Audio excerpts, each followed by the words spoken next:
Gavin, you're looking slick. Thank you for joining us. I'm happy to be here, boys. It was fun last time. Let's hope it's at least half as fun this time.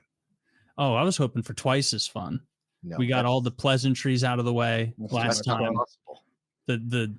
I enjoyed that. I got a lot of people tweeting at me the DKA podcast, the Don't Know Anything podcast. Gavin, I'm fascinated by the story of Vice. I don't know it, but Vice I think of as a left, kind of like a liberal news source. Am I on target with that currently? Who's watching right now? The liberal dude.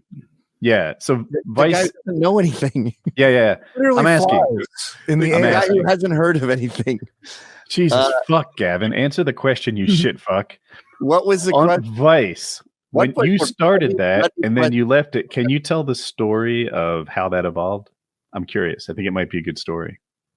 What, are we going to go put on a pot of coffee and spend the next 6 hours? It's I don't know how to make this story short. Oh, okay. Woke on. What was it like interviewing Kanye? I just saw that clip. I didn't know you talked to him. You spoke to Kanye? Yeah, you saw the. Yeah. You see the clip that Ryan. They showed a clip. There it is. He's in a gimmick. Oh, that's right. I remember this now. Yeah. What was that like? You guys should call your podcast that Never Heard of That podcast. The not up to date show. Yeah. I don't agree, but DKA Don't Know Anything works. That's fucking funny. Okay, that's actually pretty good. Delete that. Delete it. No, keep that in. That's good. You should take up his mantle. Well, Vivek would be his VP, so I guess Vivek would move to the P spot. The P spot. I also think Vivek is going to be VP. Oh, is Vivek like a front runner for VP? Absolutely. He's on the list. Yeah. I personally think he's going to choose a girl. Don't know things guy asking that? No, Jesus. And suck my dick, by the way. No, that was me. I genuinely don't follow the politics shit as closely. I thought Vivek was like not that. I thought he wasn't Vivek. I thought Vivek wasn't that popular. Vivek. It rhymes with cake. They give me a hard time every time I pronounce it correctly.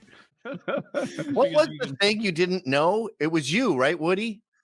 It was one of. It was there was one thing I didn't know that it had to do with a break-in strategy of getting car keys. Oh yeah, they just kick in the front door and grab your fob. Yeah. I questioned it because it sounded wrong, but I was wrong, and that happened. If you followed Andy Kumi on Twitter, you'd know. Yeah, I bet you're right. Oh, yeah. I tell you about it every day. In Canada, I saw this great video that said the juxtaposition of Canada versus America. And they had this cop, like RCMP guy, saying, okay, guys, so they're taking the fobs. You want to leave your fobs by the front door, make them easy to access so it's safer for your family. And then they cut that with the guy in Florida going, yeah, we teach shooting here. So if someone enters your home, there's no excuse for you not blasting them and saving the taxpayer a lot of money. Hopefully you finish them off and we don't have to deal with it. There's an easier way to deal with this. I'm surprised no one's doing it. A garage? Booby trap the fob. Oh, you can't do that. You should be able to booby trap your own property. The law does. Yeah, apparently booby traps are illegal because they used to make them back in the day. They used to sell these little booby traps. It was like a little hammer-fired shotgun that you kind of nail onto your window and it'd be fired with a pull string if somebody opened the fucking window. But that's not a legal thing anymore. It should be. I'm into motorcycles.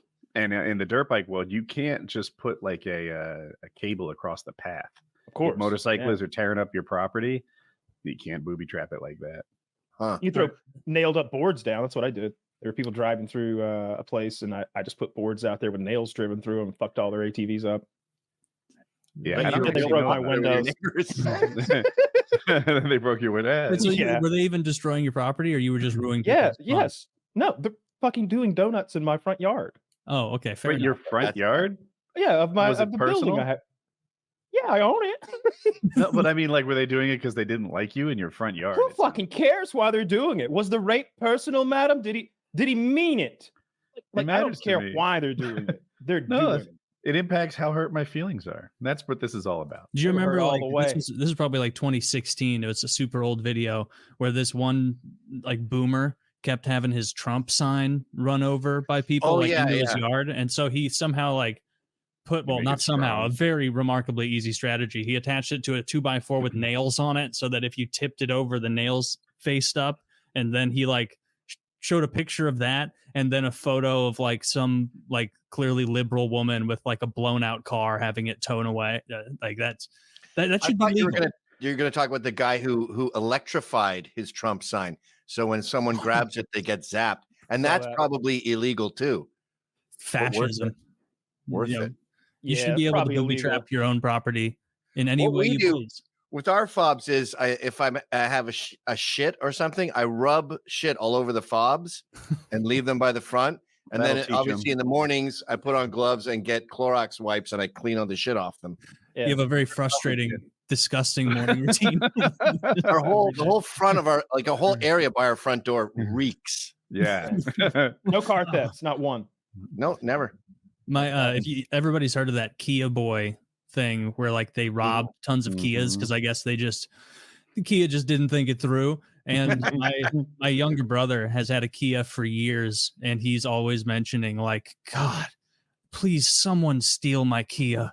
Like this thing sucks. I just need a Kia Boy in my neighborhood for one night to steal my Kia so I can get the insurance payout and buy a nicer car than this fucking Kia. And so shout out to the Kia Boys. Maybe you can find my brother's car and steal it. Yeah. We probably shouldn't discuss this insurance fraud here of all the thousands of people.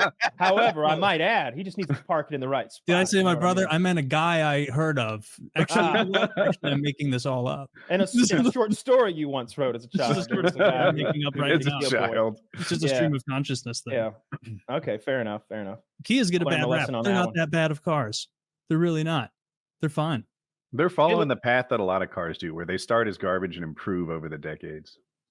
And they try to have like an exterior that looks like a more expensive car. Like I think I saw one of their like coupes the other day, and I was like, "What is that?" Like I can't tell if that's a $30,000 car or a $100,000 car. And then I got close and I could tell, but for a while it looked nice. Cars. You look at like the Porsche SUVs, and they look like complete garbage. I'm a fag, so I have a 2000 Jaguar and a Land Rover and a Triumph and a BMW, and they're all horrible cars. But they look really good, and that's the most important part, I think, of cars. Yeah, I don't think that Jaguar even has that cool hood ornament anymore, do they? Because it used to have the leaping. Yeah, I have the leaping Jaguar. Well, I think they did stop, though. I don't understand why, because it has a spring in it, so it's not killing any kids. It springs back. I thought it was because they were getting stolen, because they're too cool. Well, that was the Boys did that with the Mercedes thing, right? They would wear it around their neck, and then Mercedes just said, "Please call us, and we'll send you one. Stop taking them off cars." Yeah, I mean, hood ornaments are cool. They have to come back at some point. Yeah, right. There's inevitably it's cyclical, of fashion. I got the leaping Jaguar on my desk. I totaled my car when I may or may not have had some beers, and I was drifting, trying to impress my brother-in-law. Completely totaled the car, like gone. And my insurance company gave me the value of the car, $14,000. It was worth like 17. And they sawed off the front and then just stuck a new nose on. Like when I say sawed off the front, I mean everything. Yeah. Like, imagine the foreskin of a penis going onto some other penis. And so I had an extra leaping Jaguar, so I just installed it on my desk. It looks awesome. But the core question remains: was your brother-in-law impressed? No. He was happy to be alive. That's but I had cameras on, and I wanted to see the accident. For some reason, it didn't record. I have audio after, no video, and I'm just going fuck because it won't start. And apparently, the fuel line cuts when you crash because it doesn't want to blow up. So I didn't know that. So I'm like, come on, fuck. And then I hear my Native American brother-in-law with his Midwestern voice go, we got to get the fuck out of here, like now. And then I just hear like running. Guy. I don't think we've ever have any of us been in a real car crash. Like I haven't. Yeah, I have. Oh, really? Mm-hmm. Like how bad? To have another. I broke my arm. Flipped it 2.5 times. Yeah, that is bad. Was it your fault or someone else's? Well, I mean, it could have been anyone's fault. What the insurance I was sleeping at the time. Holy shit! Hope the statute of limitations are up on that. Days. No, how many people did you kill? I was the only car involved. I was I had this big night before, and then I was in a bicycle race that day, and I was exhausted on my way home. I pulled over and tried to sleep. I'm 17 at this point, and because I couldn't fall asleep, I made the bad call that I wouldn't fall asleep. You know, like, all right, I'm here. It's like been 20 minutes. I can't be any more bored. Let's try again. And the car pulled to the right. It wasn't a great car.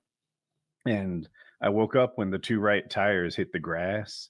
And I sort of steered back onto the highway quickly and got into this sort of swerving thing. And on the side of the road, it went down quite a bit. And then there was a hillside, like a check mark.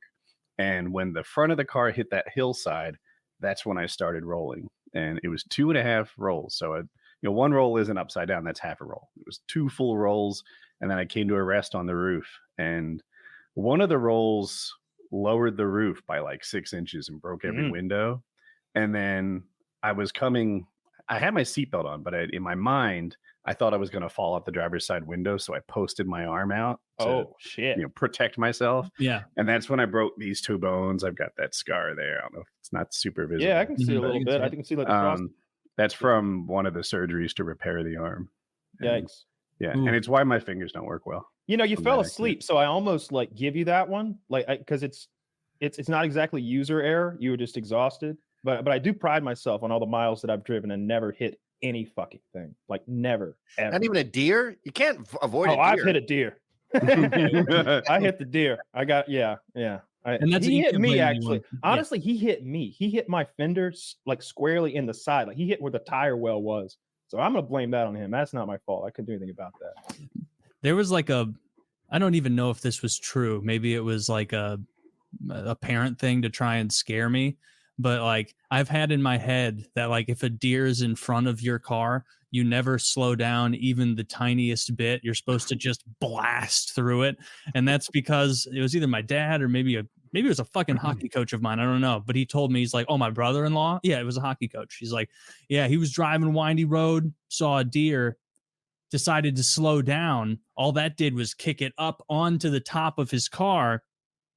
Oh, Beheaded him. So his theory is you atomize the deer. Yes. You're okay. But the real I've heard that theory on motorcycles too. He very casually mentioned that it decapitated his brother-in-law.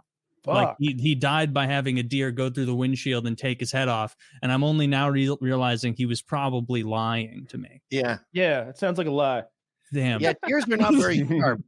They're not known for their cutting ability. It's true. It would have to hit you so fucking hard to just take your head off the windshield. No, one of the greatest internet videos of all time. The dude's on his fucking, I don't know, R1 or something, cruising down a road, and a deer runs out in front of him, and he hits that deer right in the middle with his motorcycle going 90 miles an hour plus, and it cuts that motherfucker in half. Really? It cuts that motherfucker in half, and he travels through the deer. He gets a little wobbly, pulls it under control, and pulls over. But he looks like a horror movie.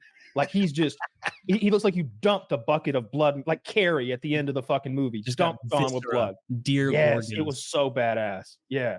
I saw a motorcycle accident. So this guy was riding along and a deer ran into the side of the bike and hit the motorcyclist. All right, he was going fast. And the guy kind of swerves, pulls over, gets to the shoulder, and then drops the bike. And I'm like, oh, like, what's the matter? You know, task saturated, adrenaline, like what's going on here? And then you realize when you looked at, the camera goes to his foot, it's as if it was put back on backwards. Oh, he's hurt. He can't stand on that thing. It's a problem. Deers are the worst. I know a guy who had got a motorcycle accident with a deer. The deer was driving, and he got so fucked up that he had all these holes in him, like gashes and shit. Not just road rage, but like perforations. I don't know. It looked like he'd been shot a couple times. I don't know what that was about. But his problem was the deer guts were in his wounds. Yeah. So there's a huge prone for infection there. Sepsis. Yeah. You got to get to the hospital fast, get washed out. Ugh. Yeah. And they're rife with parasites, right? Don't they? Worse than that. Those videos. Are they? I didn't know. Their lives are a living hell. Fuck Bambi. All this, like, what we don't understand about animals is the unbelievable suffering just existing is. They're fucking in the snow, just trying to get a morsel of food. They get a cut, it gets infected. They're walking around with maggots on them. Or I saw a video of a deer, half of it was gone. You could almost see its rib, and it was just like, and they're always foraging for food, and then someone's gonna kill them. There's always a predator. I think, who doesn't have a predator? Maybe a hawk or something. They're always in fucking constant fear and stress and pain.